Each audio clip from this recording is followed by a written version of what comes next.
God, I was so, what's that big word? What I was. God, she hit that old, had this old giant song going around and girls would all, they always wore dresses when we were kids. They never had sex.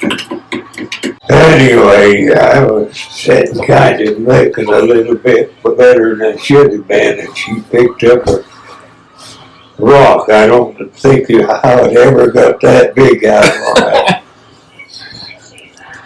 wham, it hit me right there. Oh my God. Well, we lived down across the street.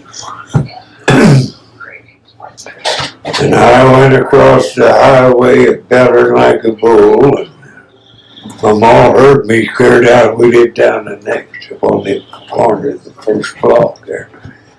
She could hear me up here, and she was running up the sidewalk, and I come around the bend, and she said, "What happened? What happened?" I said, "That damn Shonna hit me with a rock." You know what she said? "What was you doing?" First thing, she, "What was you doing?" Oh, God. These boys was laying outside in the giant stripes, and it was about 4, 5 things they could hang on to swing. And I was just sitting there, and I actually wasn't even looking at it. He deserved it. There was a bunch of them. Maybe the others got hit too, but they didn't. I wasn't the ringleader. Oh, yeah. I think there's probably some other kids there with you. So I don't know. Well, I went home with a rock across my face. Just like Hugh and Shonna. They married in 1949 after a rock to the head and a promising time. He called her boss. She rolled her eyes, but never missed a chance to stand by his side. From that schoolyard tangle near the merry-go-round grew a love that held firm, solid and sound. They settled in Emory where the sky leans low, and the blue clay hills remember where stories go. He dug coal with calloused hands and a heart that led men. She raised 6 daughters, again and again, with casseroles, laughter, and the will of a queen, in a house where both kindness and grit were routine. He drove that white Chevy Love through town, waved at everybody, never looked down. The bed of the truck was a royal parade, all grandkids piled in like lemonade. And once, when the engine pretended to quit, he played along just to see us commit. "You fixed it," he hollered, as we jumped in with pride, and the whole town grinned as we rode by his side.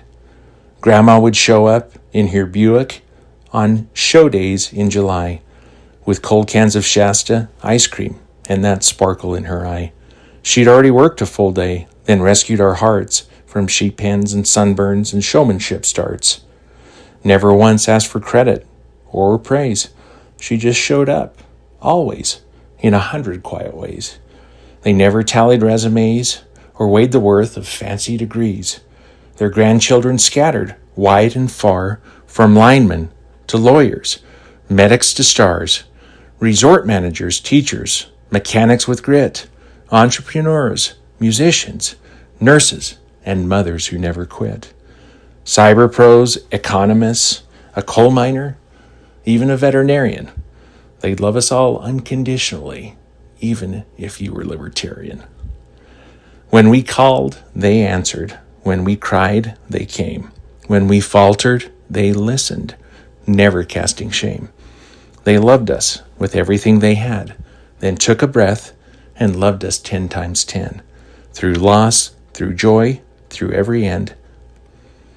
He'd sit at the table with Buddy in hand, making stories out of time and Emory land.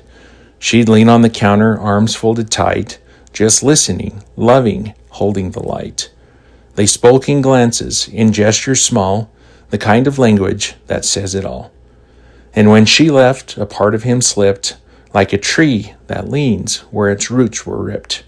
40 days later, he joined her above, as if even heaven was missing their love. In my mind I see them, in the clouds that roam, over dusty roads that still feel like home. They taught us how to give without keeping score, how to laugh through pain and come back for more. They built a family on sacrifice and song and showed us how to keep going strong. If I ever amount to even half of who they were, it'll be because of the love they transferred. In coolers of pop and bedtime tells, in patched up jeans and birthday mails, in quiet gestures, soft and sure, the kind of love that stays and cures. So when I stumble or I stall, when I'm not sure I belong at all, I whisper their names like a sacred hymn, Hugh and Shonna, and I feel them again. Not just a couple, not just a name, but a compass, a shelter, a slow burning flame. Forever guiding, quiet and true. The best parts of me still begin with you. So I'll try to live with my heart turned wide, with my hands worn honest and my arms open wide. I will show up for others, no matter the hour, with a cooler of kindness and quiet power.